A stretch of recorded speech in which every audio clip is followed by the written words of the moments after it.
아, 예, 안녕하세요. 비욘디 구독자 여러분들. 저는 일산 연세 더 나은 의원 대표 원장이자 가정학과 전문의 최준호라고 합니다. 우선 PPT 보면서 제가 오늘 좀 자세하게 그리고 좀 재밌게 이야기를 나눠보겠습니다.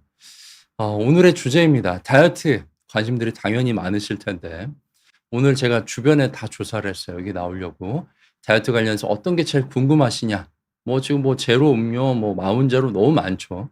그리고 제가 좀 특별한 이력이 있으니까요. 소개해 드리고 제가 좀 더 어떻게 좀 자세하게 좀 설명드릴지 그리고 어떻게 재미나게 설명드릴지 제가 계획을 짰으니까 한번 말씀드리겠습니다.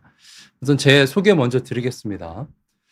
저는 뭐 이런 이력을 가지고 있고 현재 이제 외래 부교수로서 연세의대 학생들도 가르치고 있고요. 그전에는 교수로 일을 하면서 레지던트 선생님들, 세브란스 레지던트 선생님들과 연대의대 학생들 가르쳤습니다. 지금 제가 좀 특이한 게 있죠. 생활체육 지도사 2급 보디빌딩. 이게 뭘까요? 예를 들면 여러분들께서 헬스장에 가시면은 다 트레이너 선생님들 계시잖아요. 그분들이 소지하는 자격증이 이 생활체육 지도사 2급 보디빌딩입니다. 그리고 저는 자격증을 따고 나서 이게 흥미가 많이 있더라고요. 그래서 이 분들을 그러니까 헬스 트레이너가 되려고 하는 분들 그런 거를 교육원에서 교수로도 일을 했고요. 조금 특이하게 이름을 붙였습니다. 의학 채널도 이지 닥터, 의사 트레이너 이런 식으로 해서 여러분들과 소통을 했었고요. 그리고 책도 대안학 교과서 쓰고 헬스 트레이너들을 위한 그분들을 위한 뭐 교과서, 뭐 구술, 실기 이런 책도 썼습니다. 자, 조금 제가 특이한 이력이 있으니까 이거를 좀 설명을 드리고 가겠습니다. 이 자격증입니다. 제가 딴 자격증인데 제 이름이고요. 보면은 문화체육관광부에서 바로 한 거고요. 이런 식으로 자격을 인정받았습니다. 이 자격증이 뭐 아시는 분은 아시겠지만 엄청 따기 힘든 것은 아닙니다. 하지만 이게 1 년에 한 번만 있는 거거든요. 그래서 좀 시간을 많이 써야 됩니다. 그리고 실제로 운동하는 자세를 뭐 교수님들 앞에서 어떤 식으로 하는지 호흡법 이런 것도 체크를 받으면서 뭐 실기도 하고 여러 가지 자세 테스트도 받고 뭐 실제로 시험을 봅니다. 예. 그런 테스트까지 통과해서 하는 건데 사실 따는 게 어렵진 않지만 저로서는 시간 내기가 어렵습니다. 의사 생활하면서 이런 자격증 따는 게 정말 어려운데 저는 레지던트 3년 차 때 제 모든 주말을 다 쏟아부어서 주중에 일하고 당직을 바꿔서 주중에 더 야간에 당직을 더 쓰면서 그렇게 일을 좀 했었습니다. 그래서 제 본업이 헬스 트레이너는 아닙니다. 저는 앞서 설명드린 것과 같이 일산 연세 더 나은 대표 원장으로서 저 포함 5분의 의사 선생님과 같이 일산의 건강을 지키려고 노력을 하고 있습니다. 아직 뭐 더 들어올 분들이 계실 테니까 조금 여유 있게 제가 헬스 트레이너 자격증을 왜 따게 됐는지 한번 설명드려 볼까 합니다. 이런 말이 있습니다. 의사의 말은 듣되 행동은 따라하지 말라. 좀 의사들 사이에서 좀 웃기게 하는 말입니다. 의사들인데도 인제 술, 담배하고 뭐 운동 별로 안 하고 이런 분도 계실 수밖에 없고 저도 뭐 힘들 때 그런 시절이 있었죠. 그런데 그러면 안 되죠. 네. 그러면 안 되죠. 저는 세브란스 병원에서 트레이닝을 받았습니다. 세브란스 병원에서 유명하신 교수님 계신데 지금 이제 아주 높은 위치에까지 올라가신 분인데 그 교수님이 모든 환자를 잘 끌고 가는 스타일이십니다. 카리스마가 있고. 그런데 그 교수님이 유독 약해지는 부분이 있었습니다. 다이어트나 이런 말씀하실 땐 좀 약해지시더라고요. 그걸 보면서 '아 그런 모습이 나는 좀 없어야 되겠다. 다른 건 내가 부족하더라도 그러면은 좀 더 실천하는 의사로서 함께 가는 의사가 되면 어떨까?' 이런 생각을 하면서 자격증을 따게 됐고요. 그리고 하나 또 하고 싶었던 게 의사가 트레이너 제가 이제 의사가 운동을 설명드리면 잘 안 들으십니다. 왜냐하면 헬스 트레이너 선생님들이 뭐 운동에 대해서 좀 더 잘 아실 것 같고 그런 게 있잖아요. 맞죠. 맞는데 저도 운동을 잘 설명드리고 싶었어요. 그래서 제가 저는 헬스 트레이너 자격증도 가지고 있는 의사로서 이런 논문 근거로 말씀을 드립니다. 왜냐하면 그래야지 더 잘 따라하시잖아요. 그래서 그런 식으로 하니까 더 효율적으로 설명드릴 수 있었고 그래서 운동들을 더 관심을 가지게 되더라고요. 그래서 저는 헬스 트레이너 자격증을 따게 됐습니다. 그리고 제가 유튜브 채널인데요. 이거를 뭐 보여드린 이유는 제가 어떤 관점으로 환자분들과 여러분들의 건강을 생각하고 있는지 말씀드리고 싶어서입니다. 제가 이제 유튜브를 보다 보니까 여러 가지 채널을 봤을 때 헬스에 대한 질문들이 많은데 근데 그 논문을 근거로 한 것들이 잘 없었어요. 그래서 예를 들면 운동을 몇 회를 해야지 근육이 잘 생기는지 이런 내용도 논문을 근거로 한 유튜버가 잘 없더라고요. 그래서 저는 논문을 근거로 많이 살펴보면서 그래서 운동법을 그리고 찾아봤더니 논문도 자의적으로 좀 이상하게 해석한 경우도 있었습니다. 그래서 제가 가정학과 전문의자 의사로서 그리고 헬스 트레이너 자격증을 가진 의사로서 운동에 대해서 좀 깊이 있게 연구를 해보고 했습니다. 그래서 이런 채널도 운영을 했었습니다. 자, 오늘 할 얘기입니다. 이게 이제 중요한 내용인데요. 자, 첫 번째, 운동과 식사. 이에 대한 고민 엄청 많으셨을 거예요. 그래서 저는 가정학과 전문의이자 헬스 트레이너 자격증이 있으니까 이 부분에 대해서 답을 딱 오늘 드려볼까 합니다. 두 번째, 다이어트 음료 계속 마셔도 되는지, 제로 콜라, 제로 소주 너무 많죠? 이런 것들에 대해서 제가 이거는 논문을 근거로, 제일 저명한 논문을 근거로 말씀을 드릴 거고요. 세 번째, 많이 궁금하신 분이에요. 저희가 이제 썸네일에도 이게 나왔을 텐데, 마운자로나 위고비. 저는 실제로 위고비 뭐 수많은 분들을 치료해 왔고 그리고 마운자로도 우리나라 들어온 지 얼마 안 됐지만 이미 저한테 시작하고 계신 분들이 꽤 있기 때문에 이 부분에 대해서 주의할 점은 무엇인지 하자면 좀 더 어떻게 관리하는 게 좋을지 이런 걸 설명을 드리겠습니다. 네 번째, 최고로 쉬운 다이어트 식단 어떤 게 있을지 그거에 대해서도 설명을 딱 그냥 정해 드릴게요. 제가 어떻게 했는지까지 보여드리면서 다섯 번째, 제가 또 자신이 있어 하는 운동법 그래서 다이어트에 도움되는 운동법은 무엇일지 말씀을 드리고요. 여섯 번째는 그냥 딱 스케줄 짜드립니다. 헬스장 가서 이렇게 운동하시면 됩니다. 이렇게 하면 살 빠집니다. 이런 걸 정해 드릴 테니까요. 오늘 이 6가지 이야기 저랑 한번 재밌게 해보면 좋겠습니다. 제가 하면서 한 번씩 뭐 질문도 드릴 거예요. 이거에 대해서 알고 계신 게 있는지. 저는 이쪽에 이제 질문이나 이런 것들 있으시니까 제가 소통하면서 하도록 해보겠습니다. 비욘디는 제가 처음입니다. 근데 저는 원래도 이런 방송 같은 걸 좀 좋아했었어요. 예를 들면 저는 코로나 우리나라에 처음 들어왔을 때 코로나 환자분 치료하려고 최초로 달려간 의사였습니다. 우한 교민분들 계신 곳에 가서 제가 저도 방호복 입고 그렇게 진료했었는데 그때 라디오 진행했었습니다. 그때 펭수 성대모사도 하고 그러면서 여러분들의 마음도 위로해고자 그렇게 했었고 저는 이런 진행하는 건 좀 재미가 있어서 재밌게 말씀 주시면 저도 그에 대해서 답변 드리면서 이야기 나누겠습니다. 그리고 늘 마지막에 있죠. 질문 주시면 질문에 대한 모든 거를 제가 여러 가지 관점에서 말씀을 드리도록 하겠습니다. 자, 운동, 식사. 옛날부터 계속 이슈가 됐던 겁니다. 그래서 운동과 식사. 비욘디 시청자분들께서는 워낙 그 경험이 많이 있으셔서 답변도 되게 잘 주시더라고요. 그래서 보면 운동과 식사, 다이어트에 어떤 게 더 중요할까요? 혹시 답변 주셔도 좋고요. 제가 조금 요거에 대해서 이제 오늘 좀 자세하게 설명드릴 거예요. 아주 운동 말씀 주신 분, 예, 우주나무님께서는 운동 말씀 주셨어요. 그리고 또 약간 그런 그런 게 있죠. 저희가 약간 운동에 대해서 제가 헬스 트레이너 자격증이 있으니까 그쪽으로 좀 이야기하려고 나온 게 아닐까 생각하실 수 있는데 우선 요점을 말씀드리자면 오늘의 답은 식사입니다. 네, 식사가 더 중요하다. 답을 드리고 제가 이 관련해서 좀 말씀을 드려볼게요. 자, 밥 한 공기 칼로리 얼마인지 아시나요? 밥 한 공기 칼로리 대략적으로 304kcal입니다. 물론 밥 공기마다 다를 수 있겠죠. 이 한 공기를 소모시키려면 얼마나 운동을 해야 될까요? 걷는 것을 40분에서 50분을 해야 되고요. 수영을 30분, 그리고 러닝, 이제 계단 오르기 이런 게 20분을 해야 됩니다. 자, 이렇게 운동하실 수 있는 분이 잘 계신가요? 현대인들이 바쁜 와중에 이런 운동하기 너무 힘들 거예요. 그리고 나이가 들면서 저도 지금 무릎이 좀 아픈데요. 나이가 들면서 이렇게 여기저기 아픈데 운동을 제대로 하실 수 있는 분도 좀 적습니다. 그러고 하나 좀 팁을 드리는 게 제가 늘 말씀드리는 게 등산 열심히 하시고 그런 분 중에 배가 나온 분들 되게 많으시죠. 등산하고 내려오면 먹을 때가 너무 많죠. 맛있는 것도 너무 많고. 그래서 운동에 대해서 제가 오히려 이걸 강조드립니다. 운동의 단점을 강조드립니다. 제가 헬스 트레이너 자격증도 땄지만 다이어트 할 때 운동은 식욕 촉진제가 될 수 있고요. 심리적으로 운동하니까 더 먹어도 되지 않나? 근데 실제 효과는 어땠습니까? 제가 보여드린 것처럼 그렇게 많은 시간을 써야 돼요. 그래서 운동은 조금 식단이 시기가 조절되고 나서 그다음에 운동을 어떻게 하자 이렇게 말씀을 드립니다.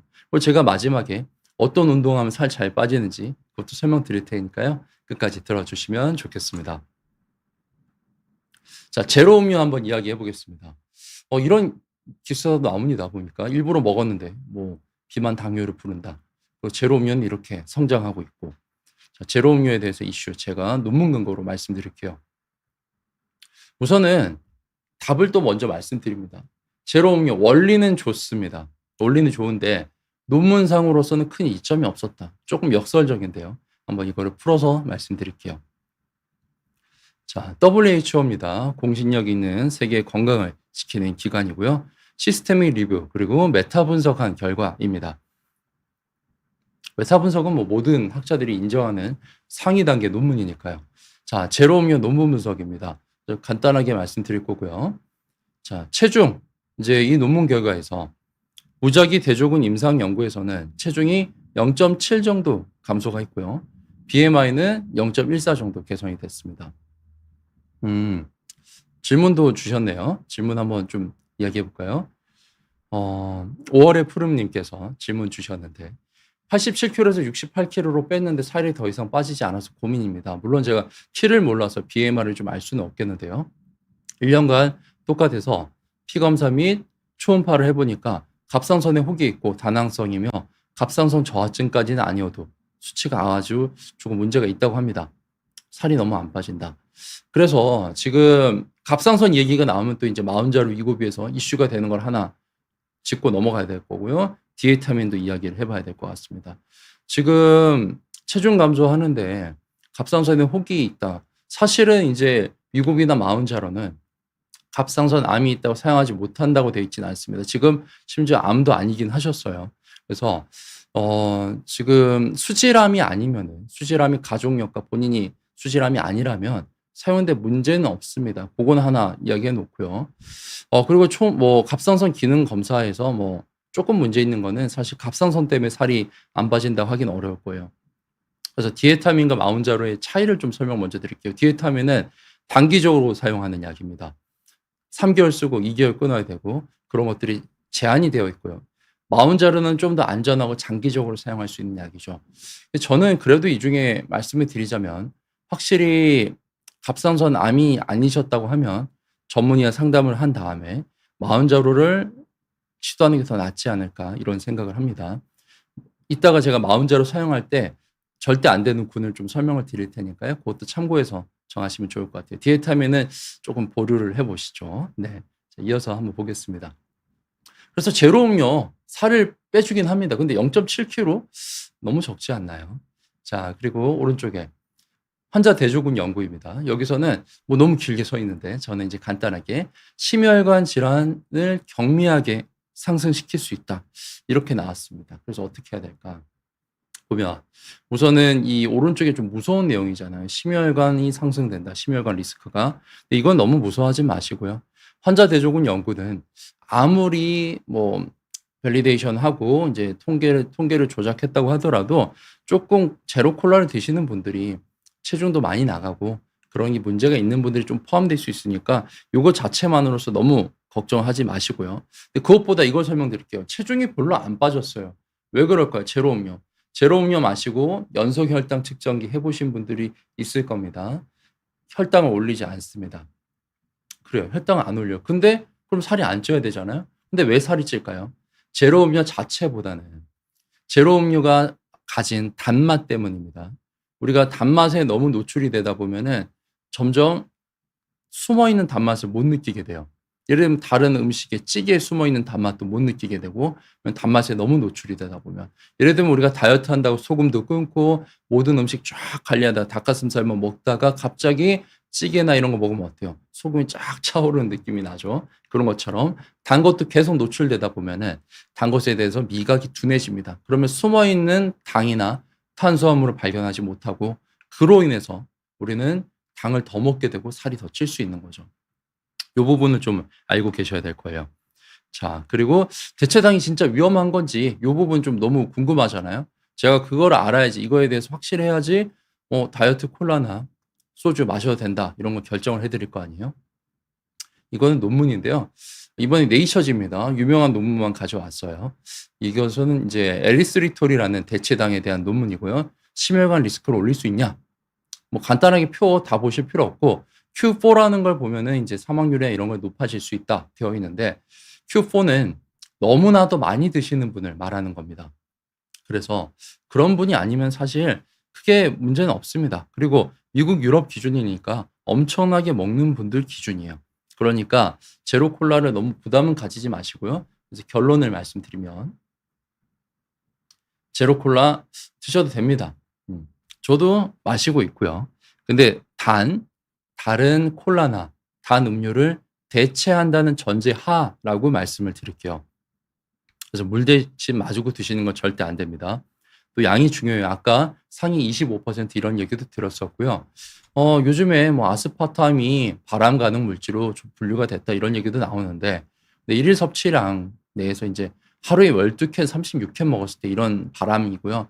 바람 아니고 뭐 심혈관 리스크를 생각해도 너무 과도하게 먹은 분들을 대한 거니까요. 콜라 마시는 것보다는 제로 음료 마시는 것이 더 좋습니다. 그리고 마지막으로 제로 음료 관해서 하나만 말씀드릴게요. 제로 음료 마시고 이제 평상시에 본인이 밀가루나 커피도 별로 안 먹고 뭐 이런 거 기름진 거 안 먹는다, 그런 분들이 있으신데, 근데도 속이 더부룩하다, 가스 찬다 이런 분이 있어요. 그래서 제가 요즘 묻습니다. 혹시 제로 콜라 드시지 않으세요? 이렇게 물어요. 그러면은 맞아요. 좀 먹고 있어. 많이 먹어요. 그럼 한번 끊어 보세요. 그리고 좋아진 분도 많이 계세요. 왜냐하면 제로 콜라는 대체당은 당이 이제 장까지 바로 내려가요. 그래서 장에서 정상균총을 무너뜨릴 수 있고요. 그래서 가스를 차게 할 수 있습니다. 이것 때문에 심혈관 리스크가 올라갈 수 있다, 이런 보고도 있기 때문에 어쨌든 과량 드시는 것은 안 하시면 되고, 저도 먹으니까 너무 걱정하지 말고 드십시오. 저는 뭐 다 드셔도 된다는 이런 얘기를 하는 의사는 아닙니다. 왜냐하면 제로 소주 얘기를 할 거거든요. 질문 주셨습니다. 우주나무님께서 학교 급식에 설탕 빼고 제로 원료를 사용하면 안 되나요? 너무 좋을 것 같은데, 좋죠. 예를 들면 설탕보다 대체당이 더 싸기도 합니다, 그렇게 치면. 그래서 뭐 그런 면에서 좋을 것 같은데, 저도 그런 제도가 좀 이루어지면 좋을 것 같아요. 네. 하지만 또 너무 대체당 중에서 단 걸로 하면 안 되겠죠. 예. 너무 단맛이 없으면서 적당히 섞여 있는 그런 거는 좋을 것 같습니다. 네, 좋은 의견입니다. 반영하면 너무 좋을 것 같은데요. 네, 다시 이어서 볼게요. 자, 제로 소주는 괜찮냐? 또 답을 또 먼저 들어볼까요? 저는 별로 안 괜찮다고 봅니다. 뭐 더 해롭다는 것보다는 이점이 별로 없다, 이렇게 설명을 드릴까요? 저는 이제 유튜브를 하고 보면은 저희가 모든 시중에 있는 소주의 성분 분석을 다 해봤습니다. 그래서 이제 칼로리가 어떻게 변했는지, 도수가 어떻게 변했는지 이런 것들 많이 봤었는데요. 결론적으로 제로 음료가 칼로리는 줄었어요. 그런데 당류가 줄었나, 이거는 의문이에요. 왜냐하면 당류는 이게 뭐 칼로리는 줍니다. 예, 칼로리는 매경 헬스에서 나온 기사고요. 뭐 둘 다 살찐다 이렇네요. 근데 여기 이제 제어는 못 찾았어요. 처음처럼 원래 당류가 안 써 있었어요. 그러니까 새로 나온 소주에 대해서 당류는 제로인 거는 알겠는데 그전에 당류가 얼마 있었는지 몰랐어요. 근데 100ml당 0.06의 당류가 있었대요. 저 당류가 빠진다고 우리가 살이 많이 빠질까요? 그래서 자, 우리 또 이번에 또 연소 혈당기 이야기 들어볼게요. 자, 제로 소주 이런 건 보통 그냥 소주 드시고 연소 혈당 측정기 한번 해보세요. 해보면은 느끼실 거예요. 안 올라가네 혈당이. 소주 자체는 그렇게 올리지 않습니다. MT 칼로리 날아가는 7.7kcal g당 7.7kcal이기 때문에 에너지가 올라와 있는데 이때 안주 드시는 게 문제입니다. 저는 음주 하실 때만큼은 물은 당연히 권고드리고 안주는 절대 단백질 안주만. 저는 다이어트 할 때도 술을 끊자고 얘기를 조금 그래도 안 하는 편이에요. 저는 이제 좀 현실 가능한 거를 하기 때문에 술은 줄이고, 다만 술 드실 때 다 하실 수는 없다. 단백질은 절대 단백질 안주만. 예를 들면 우리가 뭐 북어포라든지 두부라든지 회라든지 그런 식으로. 원래는 지방은 저는 무서워하지 말라고 말씀드렸는데 음주할 때만큼은 지방조차도 무서워하셔야 됩니다. 그래서 결론은 제로 소주는 칼로리가 줄어드는 거지 당류가 그렇게 줄어드는 게 아니니까 많이 드시는 건 권고드리지 않습니다. 자, 다음으로 이제 다이어트 약 문제 없냐? 이 부분 이제 슬슬 이제 위고비 마운자로고 나오고 있습니다. 우선은 다이어트 약을 이야기할 때 보통 중추성, 말초성, 그러니까 머리 쪽에 작용하냐, 아니면 장이나 이제 말초에 작용하냐 이런 얘기 나오는데요. 우선은 저는 그거보다는 단기나 장기로 좀 나눠볼게요. 단기로 사용할 수 있는 약들, 플록세틴, 펜털민, 펜디메트라진 이런 것들은 단기로 사용할 수 있고 뭐 효과가 있을 수 있습니다. 원래 이제 플록세틴은 항우울제로 되어 있었죠. 그리고 이제 다이어트 약 장기로 쓸 수 있는 거에는 벨빅, 콘트라브, 큐시미아 이렇게 있었습니다. 큐시미아가 그중에서 효과는 좀 좋은 편이었는데 약간 이제 펜터민이 그래도 섞여 있다 보니까 장기로 사용하지만 부작용이 좀 있었고요. 질문 주셨습니다. 앙케이트님께서 위고비를 맞으면서 식단까지 병행하지 않으면 효과가 없는 건가요? 위고비와 함께 식단까지 맞춰야 효과가 있는 건지요? 아니면 요요 현상만 예방하면 되는 걸지 궁금합니다. 말씀 주셨는데 맞아요. 사실은 식단을 같이 하셔야 됩니다. 연구들이 다 식단을 같이 했을 때 연구 결과예요. 그렇기 때문에 저는 뭐 마운자로를 뭐 더 좋다는 건 아니고 그냥 마운자로는 식단 없이 한 연구 결과도 보긴 했습니다. 근데 이제 그러면은 더 요요가 올 수밖에 없는 거 그 시점에 다이어트만 이야기하는 거죠. 그래서 저는 식단을 꼭 강조드립니다. 식단이 없이 하는 다이어트는 언젠가는 요요를 일으킬 겁니다. 네. 근데 식단하기가 좀 수월해지겠죠. 왜냐하면은 우리가 GIP-1이나 뭐 GLP-1 이런 것들을 차단을 하기 때문에 네. 그래서 꼭 식단을 같이 해야 됩니다. 네. 저는 그래서 위고비 할 때 저희 병원에 오시면은 일주일에 한 번씩 병원에 위고비 주사를 놓고 일주일에 한 번씩 오시게 해서 제가 직접 놔드리면서 식단표 봅니다. 수첩을 매번 봅니다. 그리고 저는 이렇게 말씀드려요. 저를 이용하시라고. 왜냐하면 언젠가는 위고비 없이 아니면 다이어트 약 없이 지내셔야 할 겁니다. 그때를 대비해서 지금 저를 맨날 만날 때 이용을 하시라고 말씀드려요. 저한테 수첩을 검증받는 게 아니고 검사받는 게 아닙니다.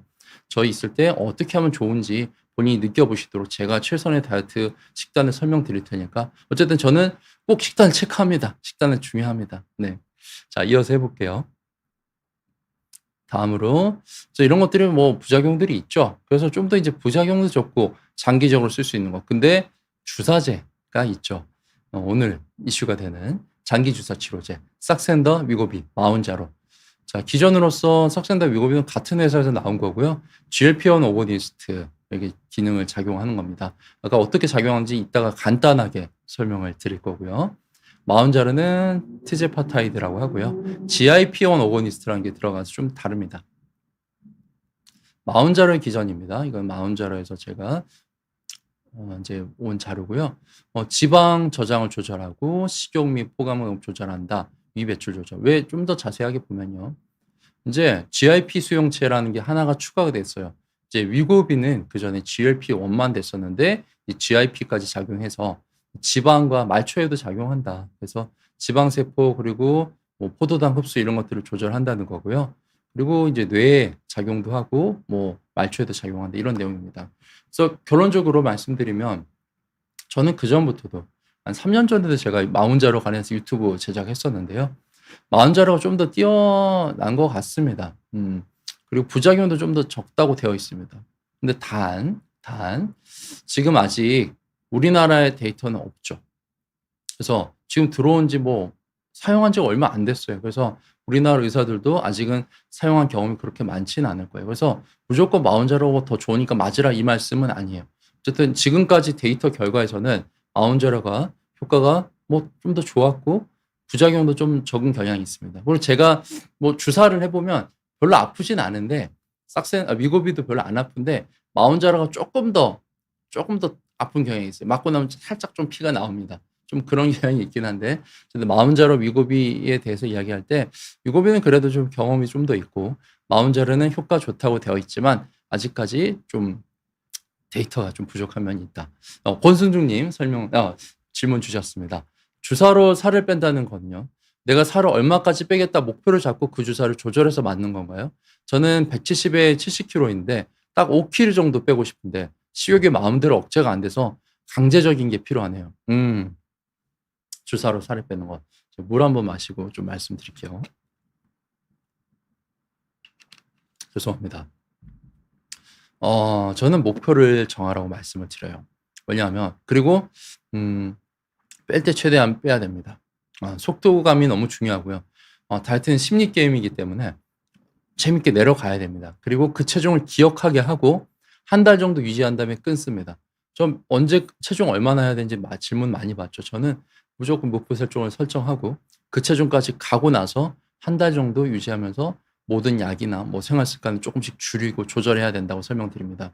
그래서 유고비가 마흔자로가 너무 이제 뭐 부작용 없고 이런 걸로 이슈가 돼서 좀 뭐 좋기만 한 것 같지만 요요는 모든 다이어트는 요요가 올 수밖에 없습니다. 그래서 어쨌든 타깃이 분명해야 되겠고 그 목표를 이거에 대한 대답이라면 그 체중을 강제로 하시더라도 어쨌든 그 체중에 가고 나서도 한 달 정도는 어느 정도 유지를 해야 된다. 이런 거를 좀 설명을 드려볼게요. 자, 이어서. 자, 오늘 근데 저는 우리 비욘디 시청자분들께서 부작용이나 이런 거 되게 걱정하실 것 같아요. 저도 걱정이 많이 되고요. 그래서 초반에 뭐 위고비 이런 것들이 온라인상에서도 처방 가능하게 하다가 다 막혔죠. 그래서 왜냐하면은 이건 되게 위험할 수 있습니다. 왜냐하면 제대로 된 설문을 제대로 해야 돼요. 그리고 이번에 마운자로도 뭐 그전에 위고비에 대해서 췌장염 이슈 기사 조금만 찾아봐도 아실 수 있죠. 그리고 마운자로도 담낭염에 대한 이슈가 있었어요. 그렇기 때문에 주의를 해야 됩니다. 네. 금기나 주의점입니다. 갑상선 수질암의 과거력이 있거나 가족력이 있으면 안 되고요. 멘투라고 내분비 종양이 있습니다. 이런 게 있는 분들은 하면 안 되고 1형 당뇨. 우리가 다 1형 당뇨는 아니에요. 다 1형 당뇨는 아니고 우리나라는 거의 2형 당뇨입니다. 1형 당뇨인 분들 하시면 안 되고 거의 태어났을 때부터 있는 분들, 당뇨 망막병 있는 분들 이런 분들 놓치면 안 되죠. 의사들도 잘 봐야 되고요. 췌장염의 과거력이 있으면 안 되고 심각한 위장관 질환이 있으면 안 됩니다. 이런 것들을 그러니까 전문의하고 상담 깊이 하셔야 돼요. 그리고 배가 좀 아프거나 맞으시면서도 뭐 복통이 지속되거나 설사가 계속된다 이런 거 꼭 말씀 주셔야 돼요. 그 문제가 있으면 피 검사나 이런 거 해보셔야죠. 모든 의사 선생님들이 피 검사 해주실지 모르겠지만 증상이 있으면 해보고 안전하게 하는 것이 중요하다고 설명드립니다. 자, 이번에 이제 그 질문 주셔서 자, 천재성대님께서 유고비 0.25mm부터 1mm까지 부작용 없이 잘 적응했고 좋았습니다. 근데 이번에 1.75 올리고 난 후에 일주일 동안 수십 번의 물설사, 심한 구토, 위장장애와 더불어 아예 먹지 못할 정도로 부작용이 심하네요. 다음 주부터는 1mm나 1.2mm 정도로 내려도 될까요? 그러니까 가지고 계신 펜으로 본인이 좀 셀프로 조절하겠다는 말씀인 것 같아요. 우선은 뭐 첫 번째 주의점 말씀드리면 우선 의사 선생님과 먼저 상의하면 좋겠고 왜냐하면 한 걸 뜯으면 6주 동안 사용을 해야 됩니다. 그래서 이제 자칫 더 길게 사용하면 뭐 그런 부작용도 있을 수 있으니까 한번 상의하시면 좋겠고 저는 이런 경우라면 좀 1mm로 가는 거를 좀 설명을 드리고 그리고 아까 유고비 췌장염 말씀드렸죠. 방금 제가 설사. 네, 그래서 설사 같은 게 췌장염의 하나의 뭐 가능성이 있습니다. 뭐 그러면 무조건 뭐 췌장염이 이건 절대 아니죠. 이렇게 말하면 뭐 약간 이상한 의사고요. 하지만 저는 위고비 맞으시는 분이 설사를 갑자기 너무한다. 특히 좀 오랫동안 맞기 시작하면서 그런 분들은 좀 주의 깊게 봅니다. 그래서 꼭 전문의 선생님과 상의하시면 좋을 것 같습니다. 자, 그래서 그런 쪽으로는 뭐 1mm로 하는 게 좋을 것 같긴 하지만 꼭 상담하시길 바랍니다. 자, 이제 슬슬 이제 뒤쪽으로 끝나가고 있습니다. 끝나가고 있고 이제 마지막에 질문 받고 그런 시간들을 가지려고 합니다. 자, 최고로 제일 쉬운 다이어트 식단이 뭐냐 이걸 말씀드릴 때 우선 제일 효과 좋은 다이어트 식단은 뭘지 그거부터 말씀을 드려볼게요. 메타 분석입니다. 이번에도 메타 분석 결과 다이어트 방법들을 다 분석했어요. 그러니까 다이어트 논문들 전체를 높은 단계 논문에서 쫙 분석을 해봤더니 롱텀하게 길게 봤더니 대단한 다이어트 방법이 하나도 없다. 이런 결론이 나왔습니다. 좀 허무한데요. 근데 이제 하나 의미 있던 거는 지속 가능한 방법만이 좀 유의미했다. 이렇게 나왔는데요. 그래서 제가 요거에 대해 좀 설명을 드리자면 지속 가능한 걸 택해야 됩니다. 쉬운 다이어트 할 때. 그래서 제가 이때 강조드리는 게 단백질입니다. 제일 오늘 이제 좀 쉬운 다이어트 할 때 말씀드린 거는 단백질 늘리는 게 제일 쉬운 거다. 근데 이 단백질 제대로 드시는 분이 잘 없죠. 제가 심지어 관리하고 있는 분들도 좀 그에 대한 지식이 좀 부족할 수밖에 없는 것 같아요. 그래서 오늘 이거를 좀 정해 드리려고 합니다. 최고의 쉬운 다이어트 식단 할 때 단백질량. 단백질은 체중 곱하기 0.8에서 1g을 드시면 됩니다. 그래서 만약에 60kg이시다. 그러면은 단백질을 60mg 하루에 섭취하시면 돼요. 자, 이렇게 하고 단백질 드십시오. 끝내면 제가 안 되겠죠. 단백질량. 계란은 6g이 들어있습니다. 그러니까 계란 한 개에 6g의 단백질이 들어있어요. 노른자 포함이에요. 그리고 두부에는 물론 8g이 있다는 그런 기록도 있는데 저는 이제 6g으로 보통 설명드립니다. 자, 두부 100g당 8g의 단백질이 들어있습니다. 그리고 고기는 100g당 20g. 요거 정도는 좀 이제 외우면 좋겠다. 제가 그래서 그냥 넘어가면 안 되니까. 자, 계란은 육자랑 좀 비슷하게 생겼잖아요. 그래서 6g의 단백질. 그래서 예를 들면 계란을 10개 드셔야 되는 거예요. 60kg이시면. 근데 이 계란으로만 드실 수는 없어요. 그래서 억지로 챙겨 드시는 거지. 지금 이제 한 식단 기준은 아니고 이제 하루 총 양이니까요. 하루에 이거를 좀 나눠서 드셔야 되는 겁니다. 그래서 예를 들면 이거를 다 챙겨 드시면 되게 어려워요. 아침에 계란 좀 드셔야 되고, 점심 때 고기 좀 드셔야 되고, 저녁에 두부 좀 드셔야 되고, 막 억지로 막 채워 넣어야 됩니다. 그래서 계란은 6g. 자, 고기는 이제 이거 저의 이제 동기 이제 수련 선배님이시기도 하고 이제 비욘디에도 많이 나오셨던 이제 최보영 원장님도 이거 말씀 주셨는데 이제 기역자처럼 생겨서 이자랑 비슷하니까 20. 그래서 고기는 20g. 그러니까 한 손 100g당이니까 여성분 한 손만한 게 이제 100g이에요. 그래서 여기에는 한 20g 정도의 단백질이 들어 있습니다. 그렇게 기억하시면 좋겠고, 두부는 제가 만들진 않았는데 두부는 이제 두리뭉실하니까 약간 8 정도. 이게 100g이 한 3분의 1모 정도 되거든요. 이런 식으로 단백질 알고 억지로 채워 드시면 좋을 것 같습니다. 좀 잠깐 또 제가 이제 비밀 식단 말씀드리기 전에 질문 대답 드리고 넘어가겠습니다. 지금 빅사이즈 영아님 말씀 주셨고요. 안녕하세요. 50세 여자이고 비만의 당뇨 전 단계 고위험자라 저 같은 사람이 유고비하면 부작용 없이 효과 볼까요? 말씀 주셨는데 우선은 당뇨 전 단계고 비만이시고 당뇨 전 단계 이런 분들은 저는 오히려 좀 더 적극적으로 추천드리는 것 같아요. 그러니까 위고비나 마운자로는 심혈관계 질환에 대해서 좀 더 인증을 받은 그런 다이어트 약이에요. 그래서 제가 실제로 해봐도 당화혈색소가 뚝뚝 떨어집니다. 위고비 했던 분들 진짜 뚝뚝 떨어져요. 1.0 이런 게 그냥 한 두세 달만 해도 뚝뚝 떨어지고요. 원래도 이제 GLP-1이라는 게 당뇨에 관련된 기전이기 때문에 그렇겠죠. 그래서 저는 아까 말씀드린 이제 위고비나 이런 것도 못 쓸 상황이 아니시라면 당연히 이제 좋을 수 있겠다. 부작용은 이제 0.25부터 위고비라면 0.25부터 안전하게 가보면 좋겠다. 왜냐하면 요즘 0.5부터 하는 경우도 있는데 특히 여성분이고 처음 하시는 거라면 0.25 1단계부터 잘 해보시면 부작용 없이 잘 할 수도 있을 것 같습니다. 네. 자, 이번에 이제 비밀 식단까지는 아니고 이렇게 하시면 됩니다. 하루에 딱 정해드리는 개념으로서 식단을 말씀드려 볼게요.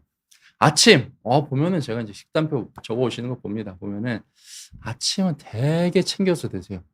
계란에, 채소에, 아주 건강식으로, 견과류에 이런 것들. 저는 이렇게 말씀드려요. 아침은 저는 초콜릿을 드셔도 된다. 번거로우면 안 됩니다, 아침이. 공복 시간이 너무 길어지면, 물론 이제 간헐적 단식에 좋은 점도 있지만, 저는 간헐적 단식을 조금 안 좋은 점도 있다고 봅니다. 이제 체중은 빠지지만 근육도 소실이 될 수 있고, 그리고 공복 시간이 길어지면 약간 복부의 지방으로 좀 더 저장되는 경향도 있습니다. 물론 이제 전체 체중은 줄지만 그 포션을 말씀드리는 거고요. 그래서 공복 시간이 너무 길지 않도록 하는 걸 포인트로 하기 때문에 저는 아침은 편하게 드시면 된다.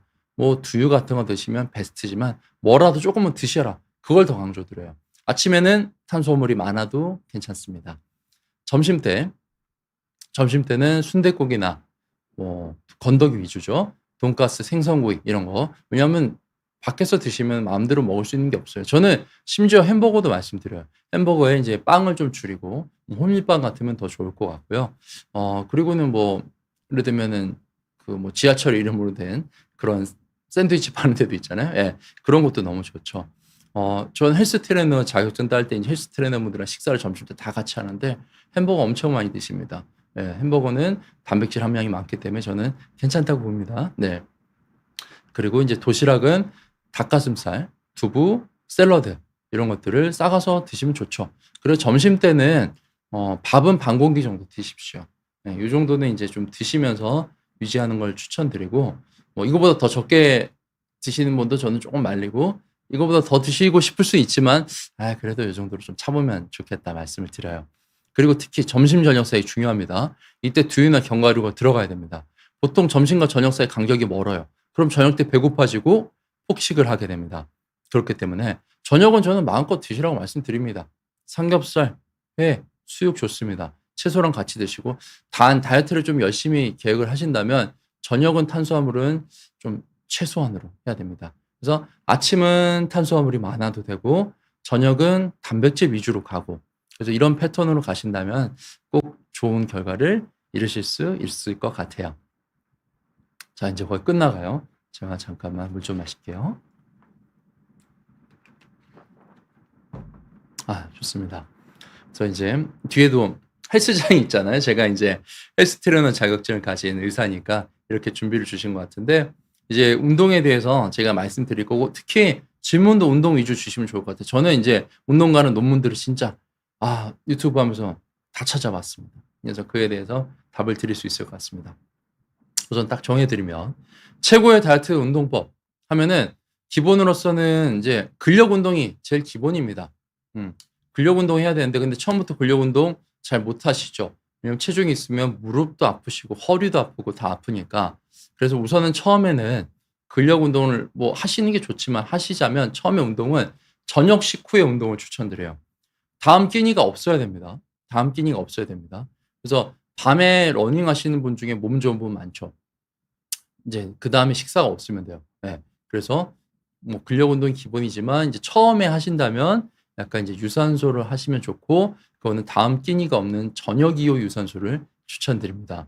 그리고 단기간에 감량이 필요하다. 이때 제가 좀 팁을 설명드리면 단기간 감량할 땐 저는 간헐적 단식 플러스 운동을 설명드릴 때 공복 유산소도 설명드립니다.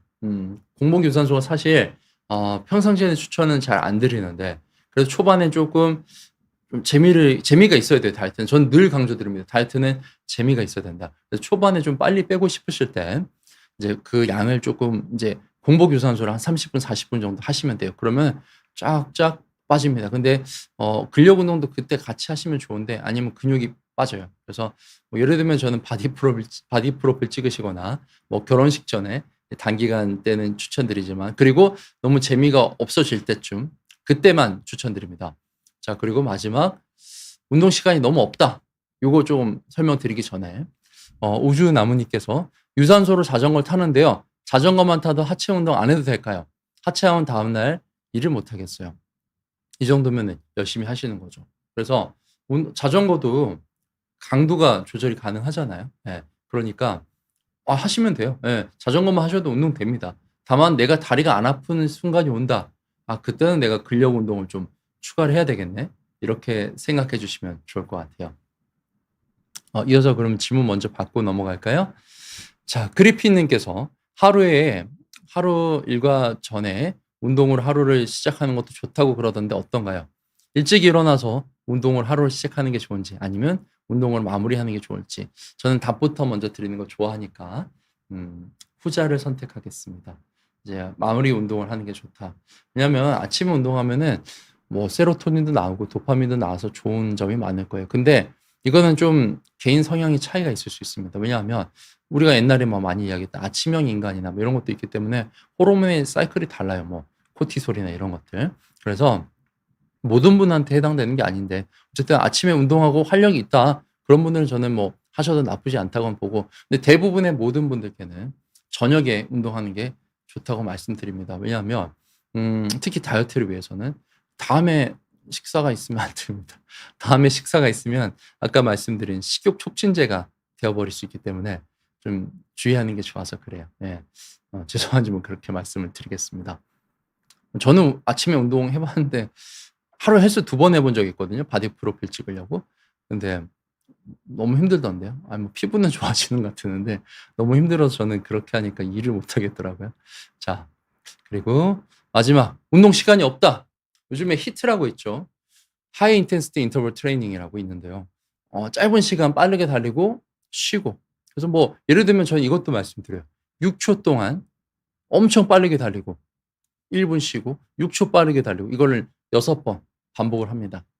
뭐 길지 않죠. 이거 금방 다 하실 수 있죠. 시간도 길지 않으니까. 그 다음에 6초를 12초로 늘리고 이런 것들에 대해서 뭐 고혈압에도 좋다 이런 연구 결과도 있었고요. 어쨌든 몸을 속이는 겁니다. 인터벌 트레이닝은 빠르게 달렸다가 이제 천천히 쉬면은 또 언제 달릴지 모르는지 이런 거에 대해서 우리 몸이 적응을 못하기 때문에 우리 몸을 속이기 위해서, 그래서 시간이 없다면 6초 빠르게 달리고 쉬고 하는 걸 점점 늘려서 한 1분까지 늘려서 1분은 엄청나게 달리고 1분 쉬고 이렇게 하는 것으로서 이제 최고의 다이어트 운동법을 좀 정리를 드리겠습니다. 이제 마지막인데요. 헬스장 제대로 활용하는 팁, 이거대로 하시면 됩니다. 이렇게 정해 드릴게요. 우선은 5분은 유산소하고 스트레칭 하셔야 됩니다. 유산소를 5분에서 10분 이렇게 써놓는 데도 있고 말씀 주시는 분도 있는데 근데 시간이 너무 많이 걸리는 것 같아요. 그래서 저는 유산소는 이제 워밍업을 위해서 이렇게 해주시고 근력 운동은 30분 정도 하시면 좋겠습니다. 제가 늘 강조드리는 거는 다이어트 끝까지 잘 성공하시는 분들은 근력 운동이 제일 중요하다. 이걸 강조드립니다. 그리고 3, 40분 정도 다이어트 할 때는 30분에서 40분 정도 유산소 운동 하시는 게 좋겠고요. 자, 유산소 운동 해야지 살이 빠집니다. 원래 이제 이런 게 있습니다. 유산소 엄청 하시는 분이 있어요. 1만 보, 2만 보. 저는 이런 건 별로 안 추천드려요. 왜냐하면 40분 이상 유산소 운동 해도 조금씩 근손실이 생긴다. 이런 연구들도 있어요. 그래서 너무 길게는 하지 마시고 30분에서 40분 이렇게 하시면 되고요. 그리고 오케이, 네네. 뭐 저 예전에 보셨던 분도 계셨나 보네요. 어쨌든 이것도 말씀드릴게요. 자, 운동 후 영양 섭취 시간 이것도 정해 드릴게요. 이거는 30분 내에는 탄수화물 드셔야 됩니다. 1시간 내에는 단백질을 먹어야 됩니다. 그래서 운동 후에 단백질만 또 드셔도 안 돼요. 그리고 제일 중요한 거, 저랑 관리하시는 분들조차도 운동 이후에 안 드시는 분 되게 많아요. 다이어트 하는데 운동하면 살 빼는데 먹으면 안 되잖아요. 안 돼요. 그러면 안 됩니다. 근력 운동이 그냥 노동이 돼 버립니다. 이거는 그냥 노동만 하신 거예요. 근력 운동은 우리가 근육이 수축하고 이완되면서 액틴과 마요신 부딪히면서 부수는 거예요. 근육을 부시는 겁니다. 부셔진 상태를 영양을 공급해서 하이퍼트로피, 근성장을 일으키는 건데 이렇게 하면은 운동이 아니고 그냥 노동입니다. 그래서 운동 이후에 절대 드셔야 돼요. 근데 30분 내에 탄수화물, 1시간 내 단백질 이걸 지켜주셔야 되고 단백질은 하루에 몇 g이라고요? 체중 곱하기 1g입니다. 자, 운동 횟수. 이제 운동을 같은 부위 이거 제가 너무 많이 찾아봤어요. 순환식 운동하는 분들이 있어요. 하루에 운동을 그냥 다 하시는 거예요.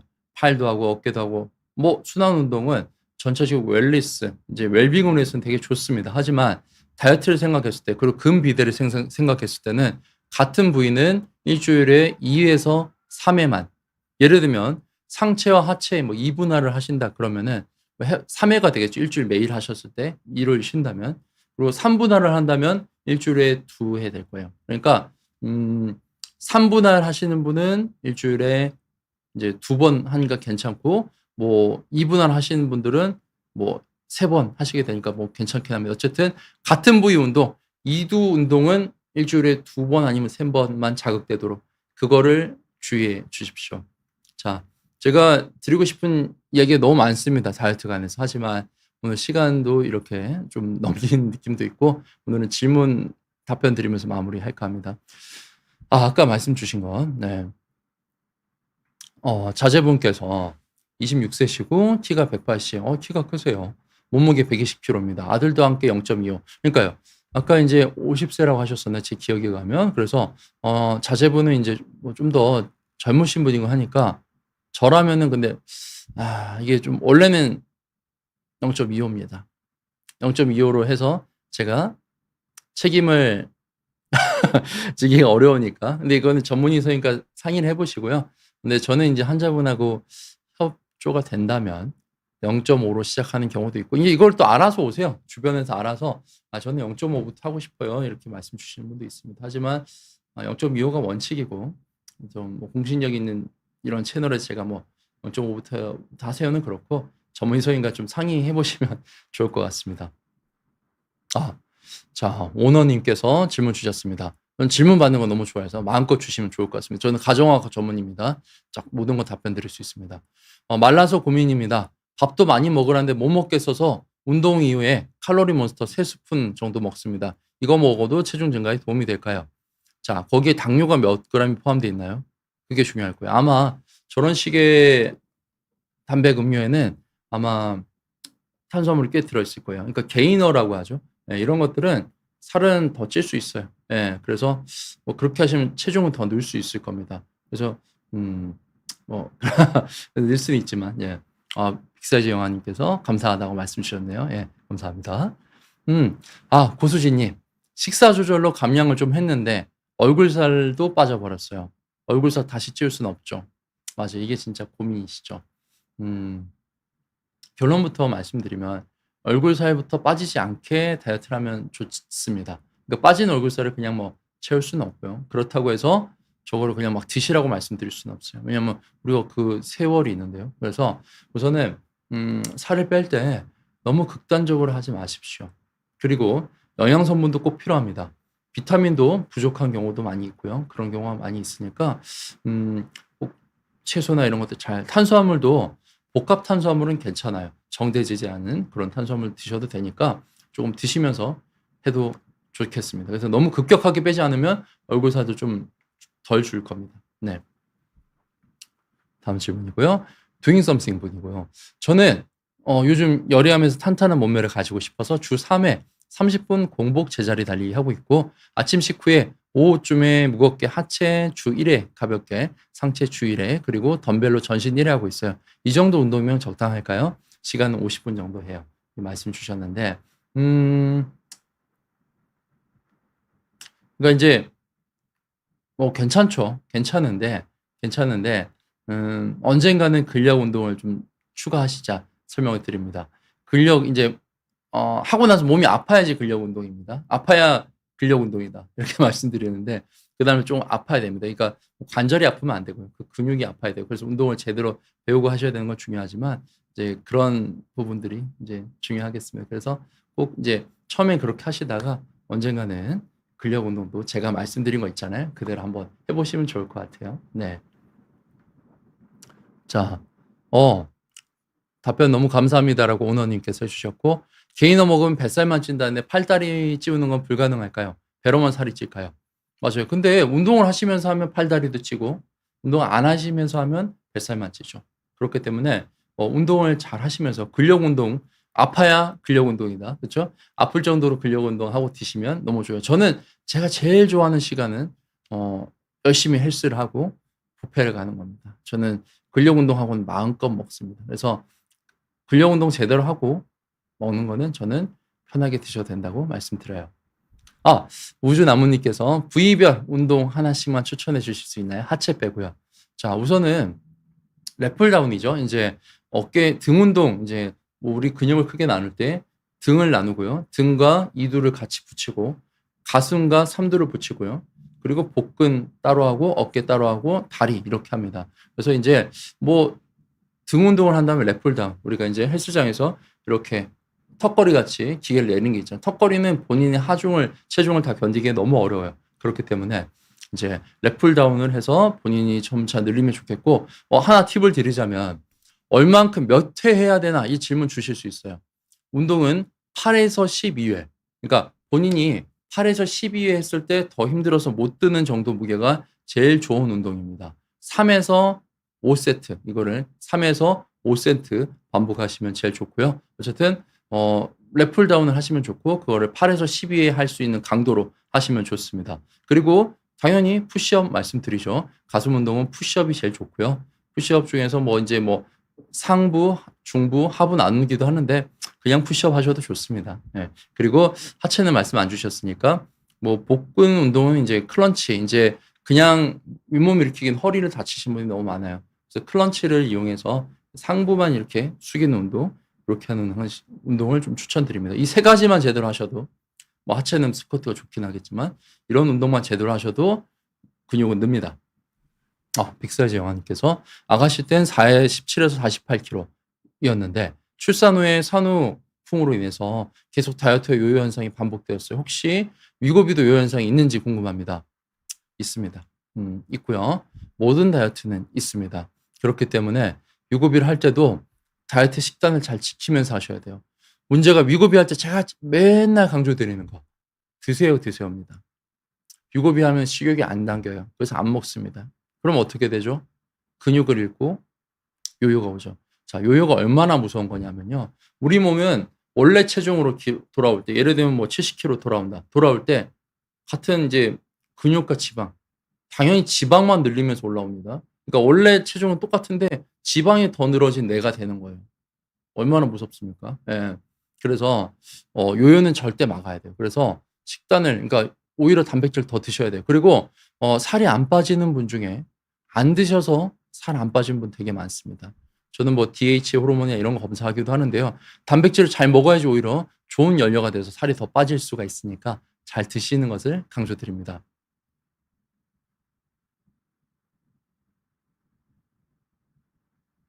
네.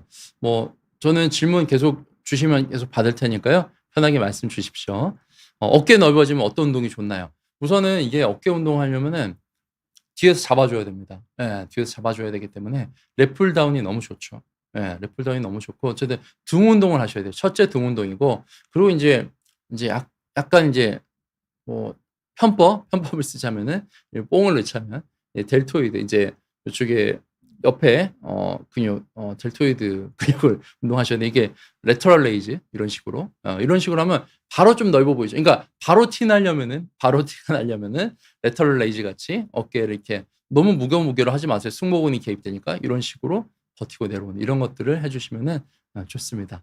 그래서 어깨 운동할 때 이제 레터럴 레이즈하고 랩풀 다운 강조드리고요. 자, 소소님께서 안녕하세요. 저는 24일 때 일찍 출산하고 산후조리를 아예 못하고 아이고 저 혼자서 아이를 키웠어요. 10년이 지나 지금까지 막달 몸무게이고 적게 먹거나 하루 10,000보 이상 걸어도 살이 안 빠져요. 요즘 위고비가 잘 빠지는데 저 같은 경우 효과를 볼 수 있을까요? 위고비를 하게 된다면 적은 단계부터 하는 게 좋은 걸까요? 답을 먼저 드릴까요? 저는 안 빠질 수도 있다고 봐요. 위고비로. 왜냐하면 제가 하나 말씀드릴게요. 위고비 마운자로가 무조건 제일 좋은 다이어트 약 아닙니다. 절대. 제일 잘 빠지는 방법 아니에요.